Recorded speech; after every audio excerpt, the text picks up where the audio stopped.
25 বছর পেরিয়ে যাওয়া অবিবাহিত মেয়েটি জানে নিজের বাড়িতে থাকাটাও কত অশান্তির।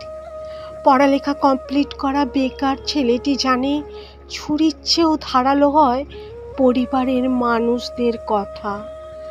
পিতাহীন সন্তানেরা জানে আত্মীয় আপন হয় না। মাহারা ছেলে মেয়েগুলো জানে মামাবাড়ির রসের হাঁড়ি তাদের জন্য নয়। যৌতুক না নিয়ে শ্বশুর বাড়িতে পা রাখা মেয়েটি জানে মানুষ কত কথা বলতে পারে। চাকরিবিহীন ছেলেটি জানে টাকা ছাড়া কেউ ভালোবাসার মূল্য দেয় না।